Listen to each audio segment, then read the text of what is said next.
Welcome back.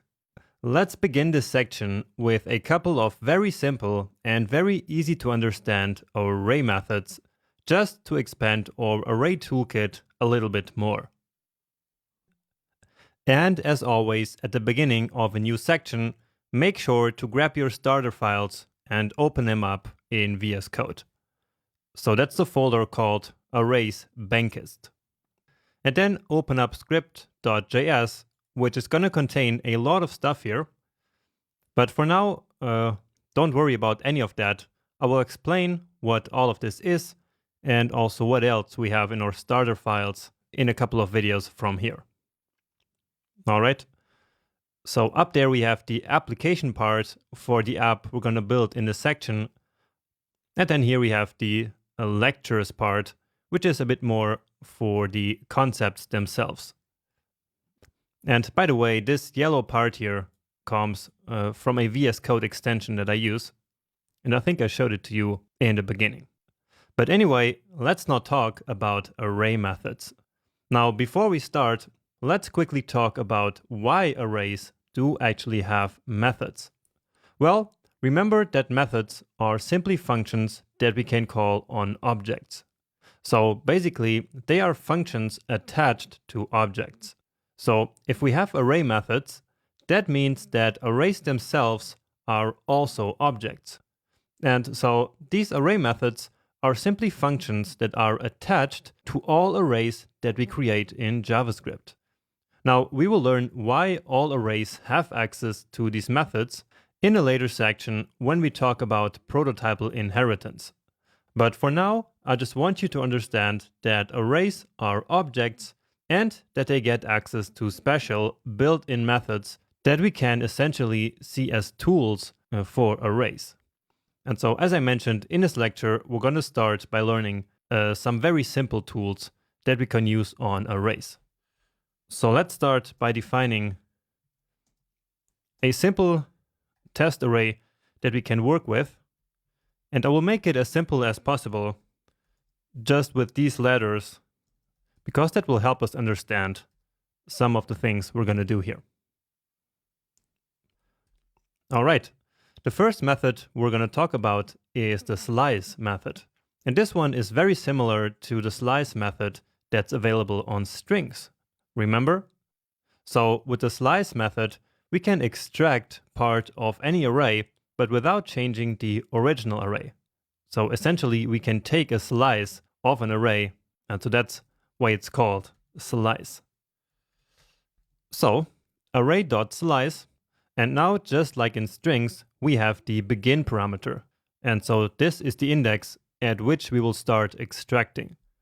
So when we say 2 here, we should start extracting here at C and then all the way to the end. Okay? And then this slice method will return a new array. And so we need to log that to the console in order to actually see it. Okay? So as I said, this does not mutate the original R array. Okay? Instead, it returns a new array, so a copy of the array, but only with the extracted parts. So let's open up a terminal here again, and live server. And here we go. So this is already our Bankist page, but nothing is going to work here yet. So for now, let's just open up the console, because that's really all we are interested in for now. Let's reload here again. And so now we indeed get this array, which is a slice of the original array starting at position number 2. So 0, 1, and 2, right? Now, of course, we can also define the end parameter. So when we write 2 and 4, then let's see the result here.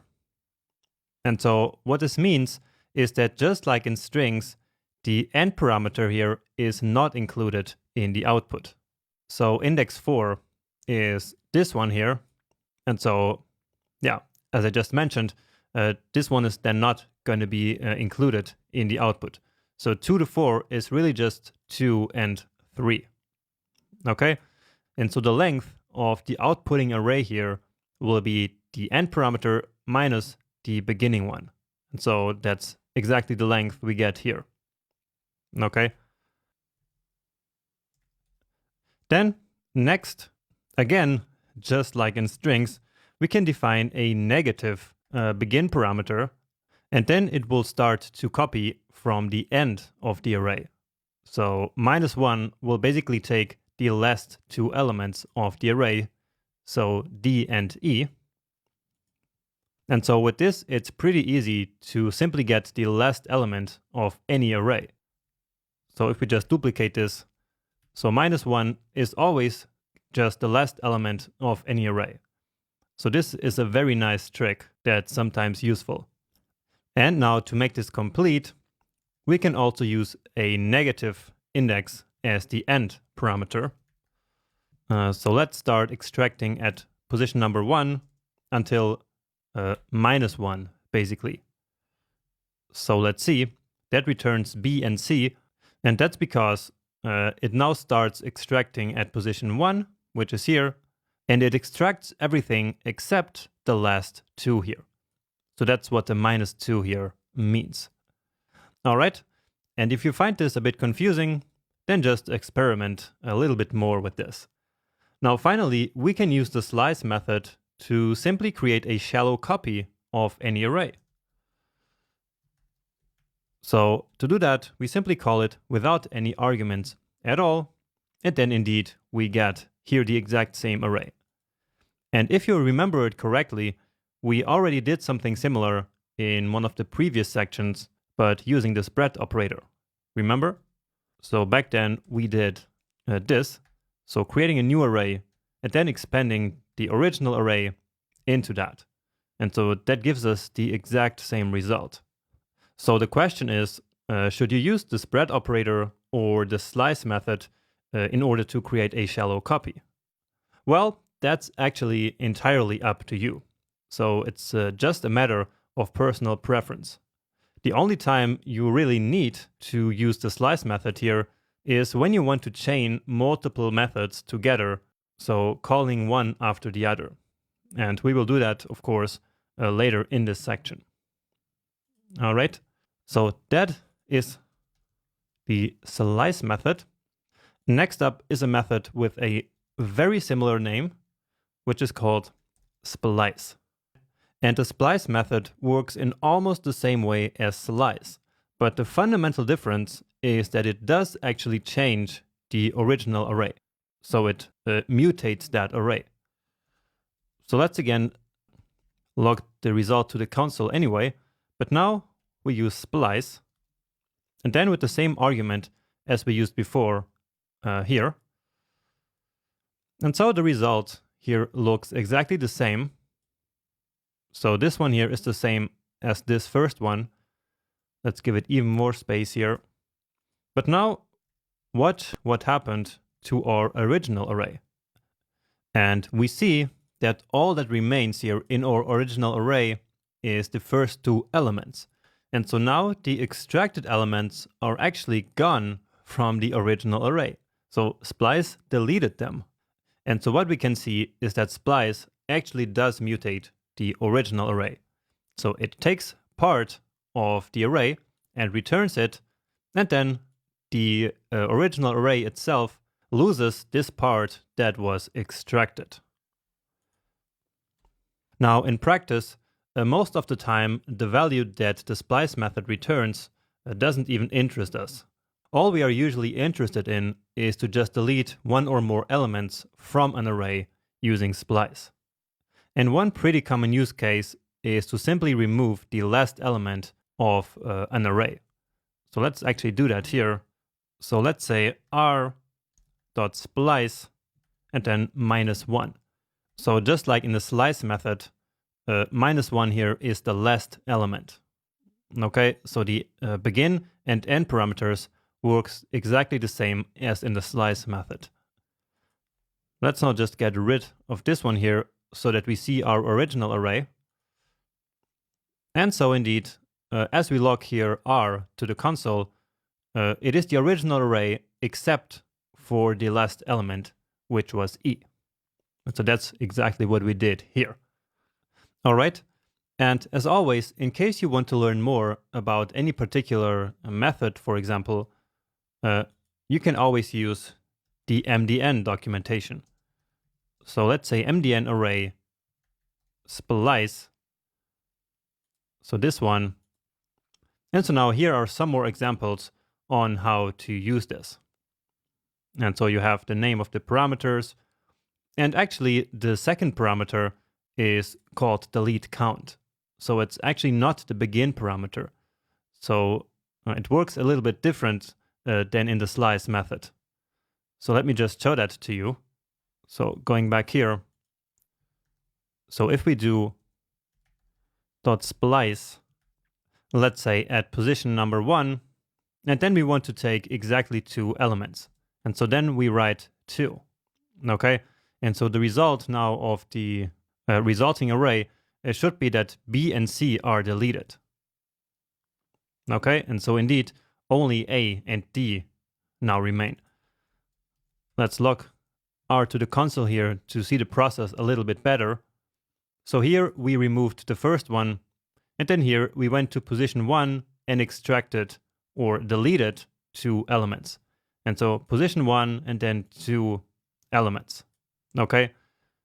So this first parameter here works the same as in the slice method, but the second one is really the number of elements that we want to delete. All right.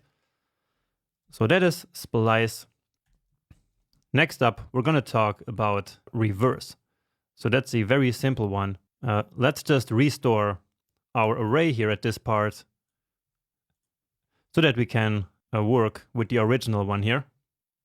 Or actually, let's also create a new array here. Let's call this one R2.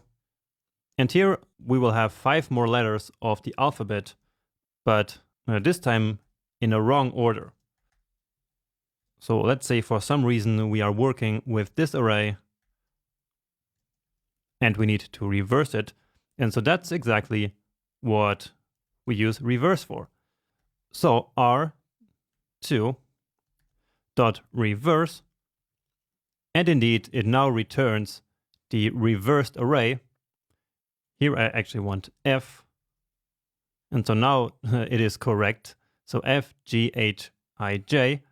But now what's important to note here is the fact that the reverse method does actually mutate the original array. So you see, as we log the original, it is now reversed too. Okay, so this one here does mutate the array. So that's important to keep in mind.